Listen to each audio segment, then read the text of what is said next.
Topic इस lecture में लेके आए हैं वह है प्रीपोजिशन विथ का प्रयोग। इससे पहले मैं प्रीपोजिशन के काफी वीडियो आपको प्रोवाइड कर चुका हूं। इसमें हम जानेंगे कि प्रीपोजिशन विथ का प्रयोग कहां और किस स्थिति में किया जाता है। तो देखते हैं प्रीपोजिशन विथ। सबसे पहले जान ले कि विथ का प्रयोग कहां कहां कैसी स्थिति में क्या निकलता है। के साथ, साथ साथ, कहीं इसका अर्थ वाला वाली भी निकलता है, कहीं इसका से भी निकलता है ना। तो अर्थ काफी है। और अब किस सिचुएशन में कैसे इसका प्रयोग करते हैं, क्रमित रूप से प्रयोग करना हम सीखेंगे। तो सबसे पहला हमारा कंसेप्ट है विथ का प्रयोग के साथ, साथ साथ के अर्थ में किया जाता है। यानी जब कोई व्यक्ति किसी के साथ जा रहा हो, किसी के साथ रह रहा हो, है ना, कोई काम किसी के साथ कर रहा हो, तो ऐसी स्थिति में आप विथ का प्रयोग कर सकते हैं।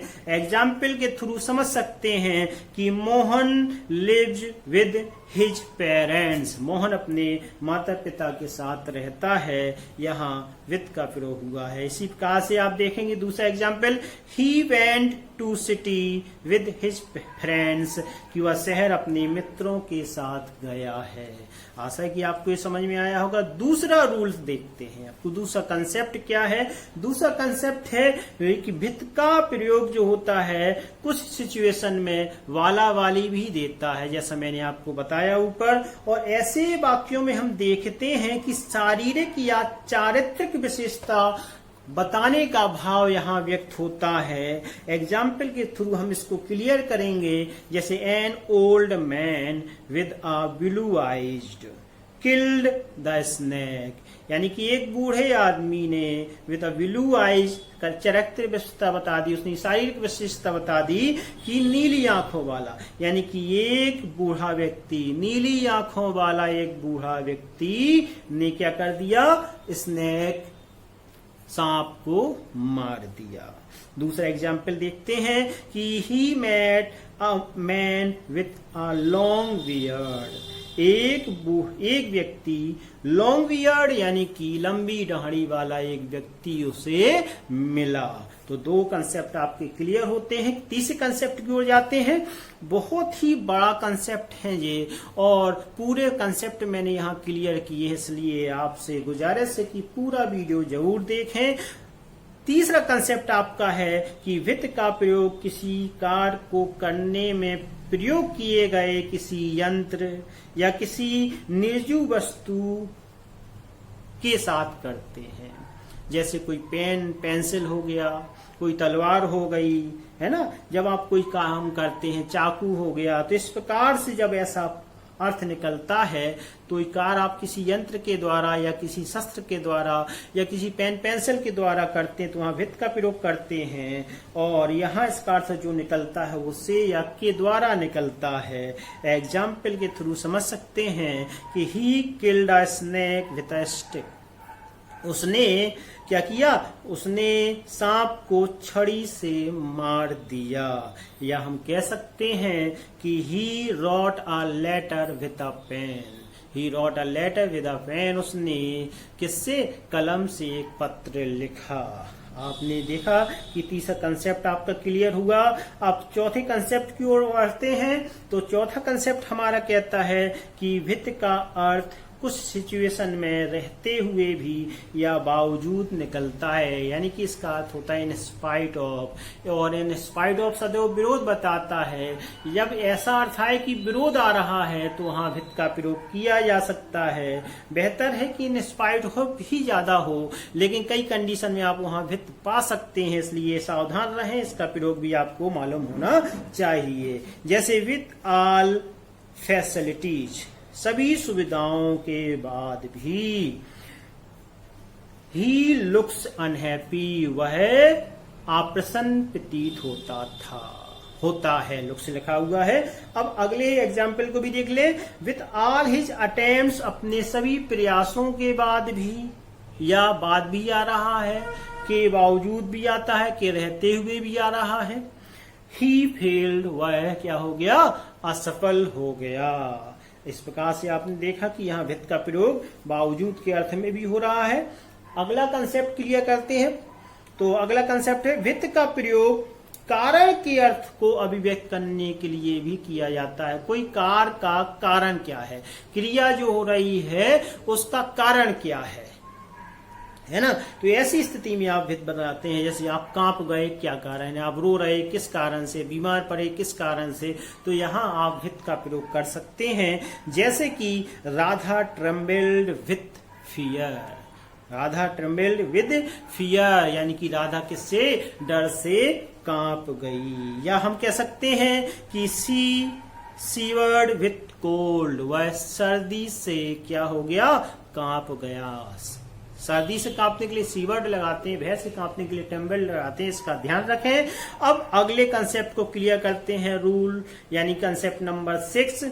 यह किसी कार्य को करने के तरीके का या ढंग, किसी कार्य को आप किस प्रकार से करते हैं, किस ढंग से करते हैं, इस अर्थ को व्यक्त करने के लिए भी विद का प्रयोग किया जाता है। यहाँ विद का अर्थ भी से ही निकलता है, के से या के साथ भी निकल सकता है।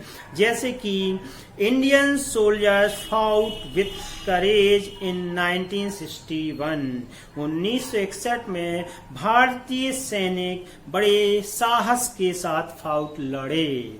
और आपने देखा के साथ निकला अर्थ।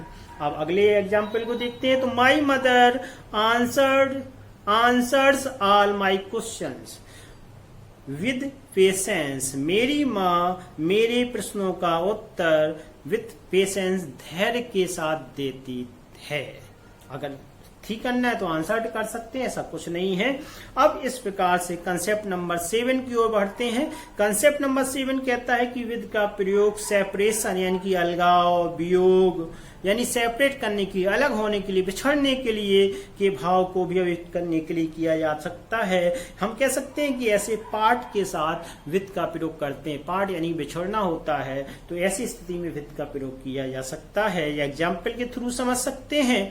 I could not part with my books, मैं अपनी किताबों से अलग नहीं हो सकता। इस प्रकार से अगला example, he decided to part with the company, he decided to part with the company यानी कंपनी से उसने अलग होने का, डिसाइडेड मीन्स क्या होता है, निर्णय लिया।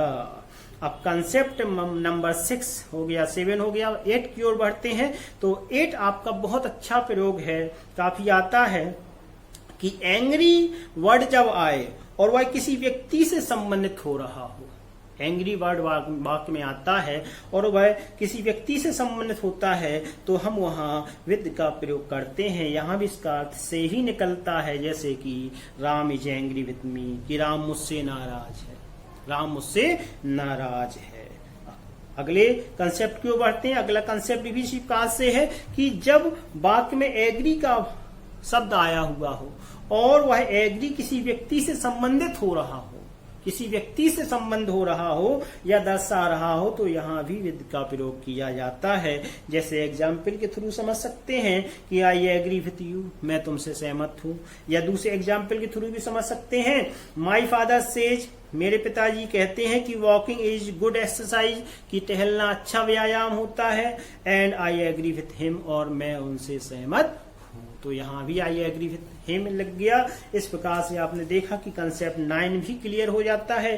कंसेप्ट नंबर 10 देखते हैं कि जब 2 या 2 से अधिक व्यक्ति बहस कर रहे हो, लड़ रहे हो या प्रतियोगी परीक्षाओं में भाग ले रहे हो, प्रतियोगिता कर रहे हो, तब भी हम विद का प्रयोग करते हैं। यहाँ से या साथ इसका अर्थ आता है। जैसे एग्जाम्पल के थ्रू समझ सकते हैं कि भाई are you arguing with me, कि तुम मुझसे बहस क्यों कर रहे हो, तुम मुझसे बहस क्यों कर रहे हो। या फिर हम कह सकते हैं भाई are you quarrelling with each other, तुम एक दूसरे से झगड़ा क्यों कर रहे हो। आपने देखा क्वारलिंग और आर्ग्यूइंग के साथ बहस और झगड़ा करने के लिए यहाँ इसका प्रयोग हो गया। कंसेप्ट नंबर 11 की ओर बढ़ते हैं। तो कंसेप्ट नंबर 11 आपका है कि विद का अर्थ से के अर्थ में किसी वस्तु को भरने या किसी वस्तु को कवर करने या ढकने के अर्थ में भी किया जाता है।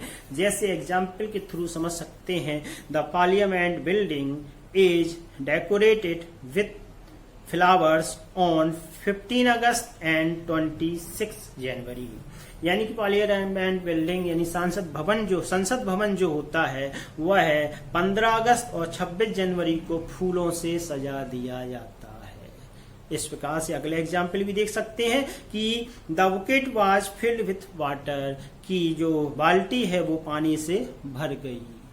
इस प्रकार से आपने देखा कि कंसेप्ट नंबर 11 आपको क्लियर हो जाता है। अब कंसेप्ट नंबर 12 को देखते हैं कि जब कोई क्रिया कुछ हाव भाव दर्शाती है, जब क्रिया कुछ हाव भाव दर्शाती है ना, हाव भाव प्रसन्नता के हाव भाव हो, दुख के हाव भाव हो या हर्ष उल्लास के हाव भाव हो, तो ऐसी स्थिति में भी इन हाव भावों के साथ आप विथ का प्रयोग करते हैं। जैसे the host welcome the guest with Joy, यानी कि जो मेजबान हैं उन्होंने मेहमानों का खुशी से क्या किया, स्वागत किया, है ना। जहां जॉयफुली लगा सकते हैं वहां विद जॉय कर सकते हैं। इसी प्रकार से अगला एग्जाम्पल भी देख सकते हैं। वी एक्सेप्टेड आवर डिफीट, हमने अपनी हार, वी एक्सेप्टेड आवर डिफीट, अपनी हार को विद स्माइल, बड़े ही मुस्कुराहट के साथ स्वीकार किया।